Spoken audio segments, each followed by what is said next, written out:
College was an agonizing 3 years for me. I was too lazy to sit down and study, so I was the guy who furiously turned the pages in his notebook with deep desperation in his eyes, trying to absorb as much information as he could before the exams. I knew I had to get a grip on myself sometime soon and learn to study, or else I would fail miserably. But that wasn't the case. Barely passing all my subjects, last summer I obtained my degree. Now, past the 3 worst years of my life, I was ready to hunt down a well-paying job and start my independent, adult life. 2 months later, I was in my shitty car, a suitcase with all my stuff in the back seat, ready to move back to my mother. Unable to find a job, I struggled with rent, so I had to make an embarrassing call to my mom asking for help. I couldn't ask for money, of course, but I asked her if I could stay with her for a while just until I found a job and could afford rent. She agreed immediately, and it seemed to me from her tone of voice that she was happy to have some company. She has been all alone since my dad died almost 2 years ago. I didn't have any siblings, and most of our relatives lived too far for frequent visits. When my father died, I promised to visit her often, seeing how lost she was without him. Unfortunately, that ceased after just a few occasions. I was always angry at myself when I postponed it, but not too much to make the trip after all. Now we could spend all our time together, not that it could make up for my lack of visits. It was well in the afternoon when I arrived. I pulled up the driveway, got my luggage, and headed inside.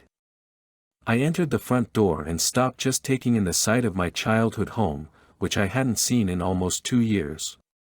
It wasn't all that long ago, but I felt a sense of nostalgia. I let go of my bag, which landed on the wooden floor with a heavy thud, wondering where Mom could be.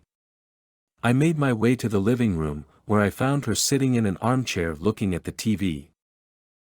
"Hey Mom, I'm home," I announced my arrival. I glanced at the TV, walking towards her, interested in what she was watching, so immersed she didn't even hear me enter the house. The TV, however, showed a blank screen. Finally, she seemed to notice me as she stood up, turning her attention to me. She seemed preoccupied as she gave me a weak hug and said hi. "Hey, your voice is a little raspy. You're not sick, are you?" I asked, a little concerned. She reassured me that everything was okay, and she was as healthy as ever. As I went up to my room to unpack, she went to the kitchen and prepared dinner. I told her it wasn't necessary, and that she could just rest, but she insisted.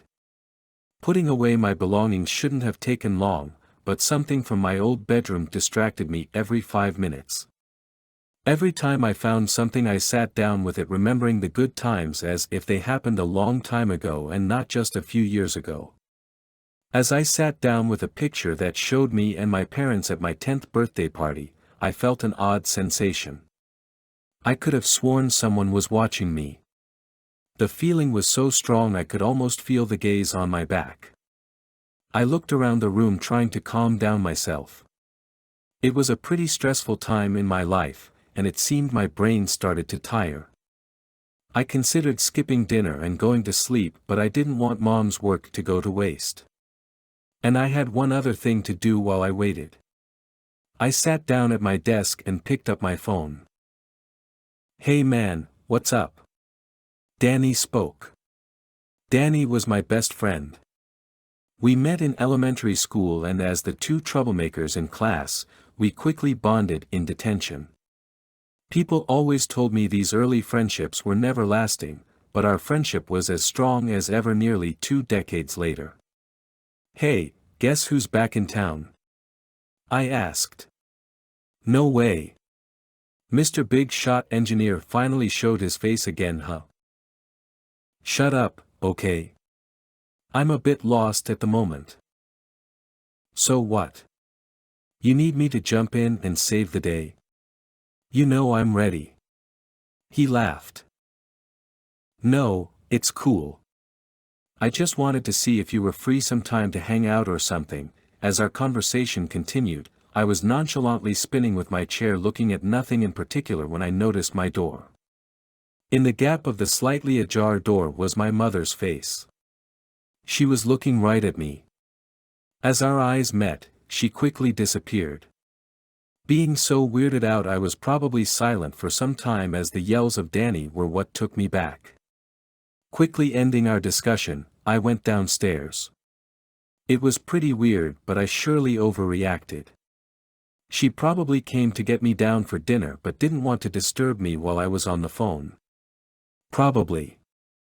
As I was walking to the dining table, I asked her about it. She pretended like she had no idea what I was talking about. Now it was really weird. Looking down and glancing at my dinner made everything much more bizarre. My mom allegedly cooked for hours, and on my plate, there were simple scrambled eggs. Scrambled eggs with shells in them. Mother wasn't a world-famous chef or anything, but she wouldn't make a mistake like this. Something was wrong. Now, I was sure. While I thought about how to bring up the topic again, I hunted down the parts without shells in them. When I finally knew what to say to her, I was shot down almost immediately. I finally told her to go rest a bit while I washed the dishes. Feeling lost and uneasy, I decided to turn in for the night. On my way to my room, I said goodnight to Mom, who was once again sitting in front of the turned-off TV.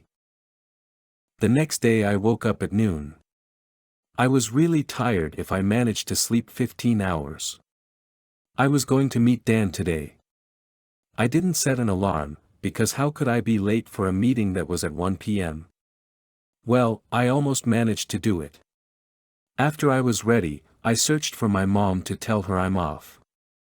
When I finally arrived at the cafe we agreed to meet at, Dan had already ordered 2 coffees for us. Sitting down, I made my excuses, which he ignored, and asked how I was. Time passed quickly as we talked. We had much to catch up on. After we were caught up on each other's life, we fell silent for a while. So, what's wrong? Dan asked. What do you mean? I answered with a question between 2 sips of my coffee. You have this worried expression. You look like shit, to be honest. He chuckled. You can tell me you know. I'm a little worried about Mom. It's nothing serious. Or at least I'd like to think it's not.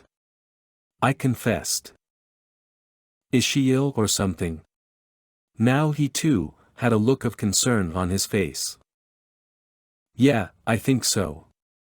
It's nothing concrete. She just really seems disorientated. Like she's confused all the time. I found her watching TV when I arrived. But it was turned off. I also caught her spying on me, and when I confronted her, she pretended like she didn't know what I was talking about. Whoa, that's a little weird, but I'm not sure that means she's ill. Everyone has these kinds of days when you're just spaced out throughout the day. But if you're that worried, take her to a doctor. But that's the thing. She refuses to see a doctor. I just don't know what to do. She gets so angry when I mention it. Look. What if you're right?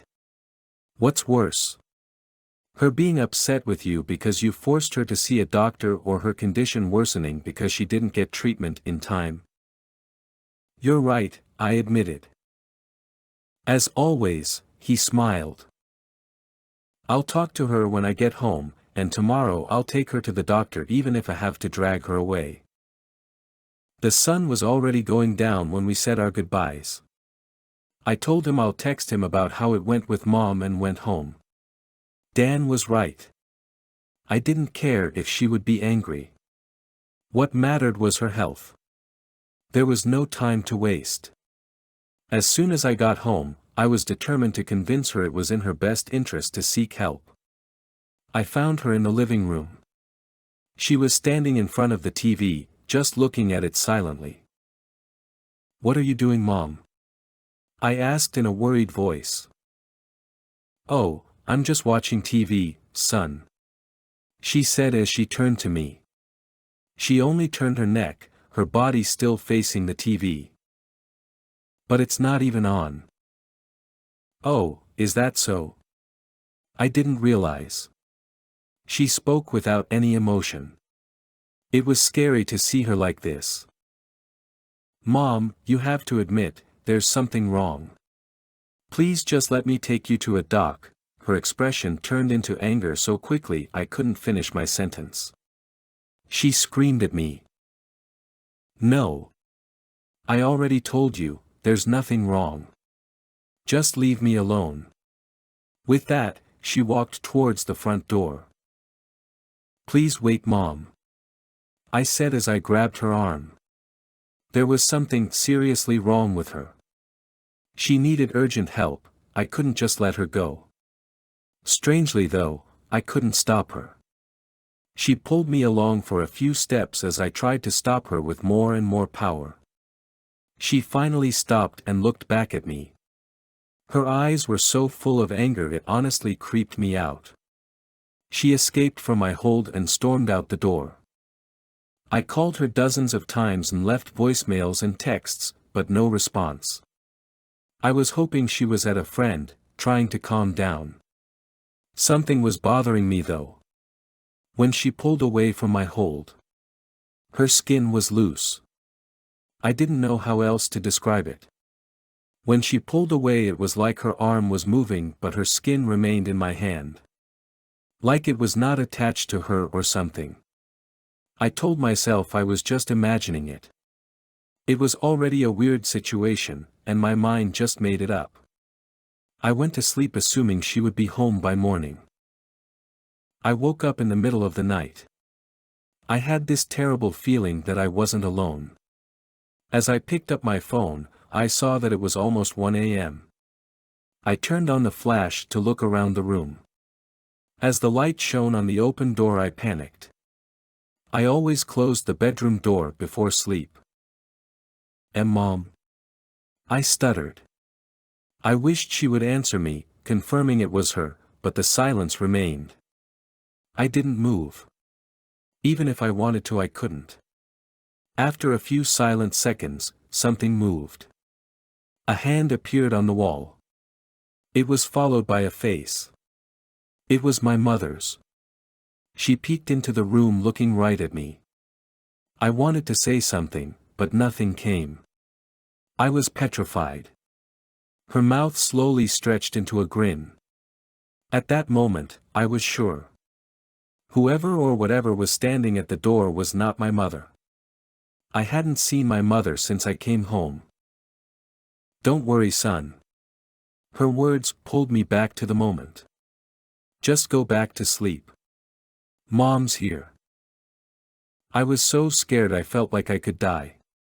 She probably saw it on my face as she started giggling. As slowly as she appeared she disappeared behind the wall, but I didn't hear any footsteps.